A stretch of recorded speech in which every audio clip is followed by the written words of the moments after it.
ইসলামের দৃষ্টিতে রাজনীতি একটি ব্যাপক বিষয়। এখানে রাজনীতি বলতে শুধুমাত্র ক্ষমতা দখল বা রাষ্ট্র পরিচালনাকে বোঝায় না, বরং এর ব্যাপকতা অনেক বেশি। ইসলামী রাজনীতি সামাজিক, অর্থনৈতিক, সাংস্কৃতিক এবং প্রশাসনিক সহ জীবনের সকল দিককে অন্তর্ভুক্ত করে। ইসলামের মূলনীতি অনুযায়ী রাজনীতিতে কিছু অবশ্য পালনীয় দিক রয়েছে। ন্যায়বিচার এবং সমতা। ইসলামে ন্যায়বিচার এবং সমতা রাজনীতির অন্যতম গুরুত্বপূর্ণ ভিত্তি। সকল মানুষের সাথে ন্যায়সঙ্গত আচরণ করা, তাদের অধিকার রক্ষা করা এবং সমাজে সমতা প্রতিষ্ঠা করা ইসলামী রাজনীতির মূল লক্ষ্য। পরামর্শ এবং সহযোগিতা। ইসলামে সিদ্ধান্ত গ্রহণের ক্ষেত্রে পরামর্শ এবং সহযোগিতাকে উৎসাহিত করা হয়েছে। জনগণকে তাদের মতামত প্রকাশের সুযোগ দেওয়া এবং তাদের পরামর্শ অনুযায়ী কাজ করা ইসলামী রাজনীতির গুরুত্বপূর্ণ অংশ। জনগণের কল্যাণ। ইসলামী রাজনীতি জনগণের কল্যাণের জন্য কাজ করে। জনগণের মৌলিক চাহিদা পূরণ করা, তাদের জীবনযাত্রার মান উন্নত করা এবং তাদের নিরাপত্তা নিশ্চিত করা ইসলামী রাজনীতির প্রধান দায়িত্ব। নৈতিকতা এবং সততা। ইসলামী রাজনীতিতে নৈতিকতা এবং সততার গুরুত্ব অপরিসীম। দুর্নীতি, স্বজনপ্রীতি এবং ক্ষমতার অপব্যবহার ইসলামী রাজনীতিতে কঠোরভাবে নিষিদ্ধ। আল্লাহর আইন এবং বিধিবিধান। ইসলামী রাজনীতিতে আল্লাহর আইন এবং বিধিবিধানের অনুসরণ করা হয়। ইসলামী রাজনীতিকে একটি ইবাদত হিসেবে গণ্য করা হয়, যেখানে শাসক এবং শাসিত উভয়ই আল্লাহর প্রতি তাদের দায়িত্ব পালন করে। ইসলামী চিন্তাবিদদের মতে রাজনীতিতে ধর্মের ভূমিকা নিয়ে বিভিন্ন মত রয়েছে। কেউ কেউ মনে করেন যে ধর্ম এবং রাজনীতিকে আলাদা রাখা উচিত, আবার কেউ কেউ মনে করেন যে ধর্ম রাজনীতির একটি গুরুত্বপূর্ণ অংশ।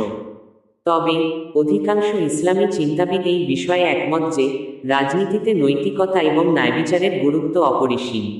ইসলামের ইতিহাসে খিলাফত একটি গুরুত্বপূর্ণ রাজনৈতিক ব্যবস্থা ছিল। খিলাফত ব্যবস্থায় খলিফা ছিলেন মুসলিম বিশ্বের প্রধান শাসক, যিনি আল্লাহর আইন এবং বিধিবিধান অনুযায়ী শাসনকার্য পরিচালনা করতেন। আধুনিক বিশ্বে ইসলামী রাজনীতি বিভিন্ন রূপ ধারণ করেছে। কিছু দেশে ইসলামী রাজনৈতিক দলগুলো গণতান্ত্রিক প্রক্রিয়ায় অংশগ্রহণ করে, আবার কিছু দেশে ইসলামী আইন এবং বিধিবিধান রাষ্ট্রীয় আইনে অন্তর্ভুক্ত করা হয়েছে। ইসলামের দৃষ্টিতে রাজনীতি একটি জটিল এবং ব্যাপক বিষয়, তবে এর মূল লক্ষ্য হল একটি ন্যায়সঙ্গত এবং কল্যাণকর সমাজ প্রতিষ্ঠা করা, যেখানে সকল মানুষ শান্তি এবং সমৃদ্ধির সাথে বসবাস করতে পারে। ইসলামের পক্ষ থেকে রাজনীতি করতে গেলে একজন মুসলমানকে কিছু বিশেষ নীতি ও আদর্শ মেনে চলতে হয়। এখানে কিছু গুরুত্বপূর্ণ বিষয় তুলে ধরা হল।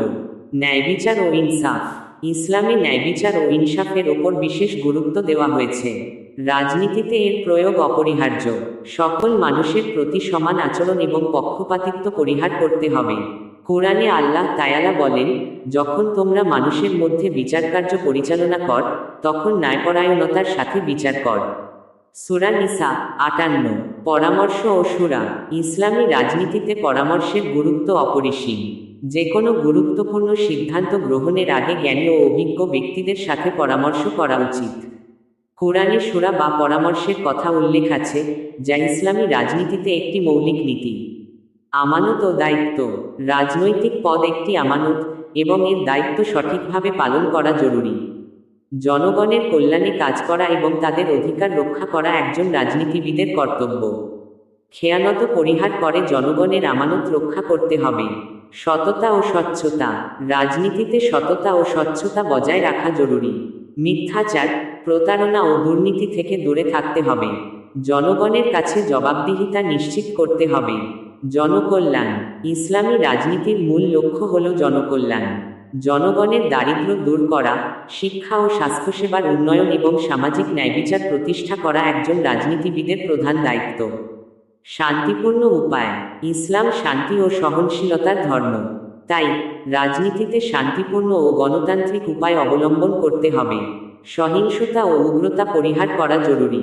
ধর্মীয় মূল্যবোধ। ইসলামী রাজনীতিতে ধর্মীয় মূল্যবোধের প্রতিফলন থাকা উচিত, তবে অন্য ধর্মের প্রতি শ্রদ্ধাশীল হতে হবে এবং ধর্মীয় সংখ্যালঘুদের অধিকার রক্ষা করতে হবে। আইনের শাসন। ইসলামী রাজনীতিতে আইনের শাসন প্রতিষ্ঠা করা জরুরি। সকলের জন্য সমান আইন এবং আইনের যথাযথ প্রয়োগ নিশ্চিত করতে হবে। ইসলামের এই নীতি ও আদর্শগুলো মেনে চললে রাজনীতিতে একটি সুষ্ঠু ও ন্যায়ভিত্তিক সমাজ প্রতিষ্ঠা করা সম্ভব।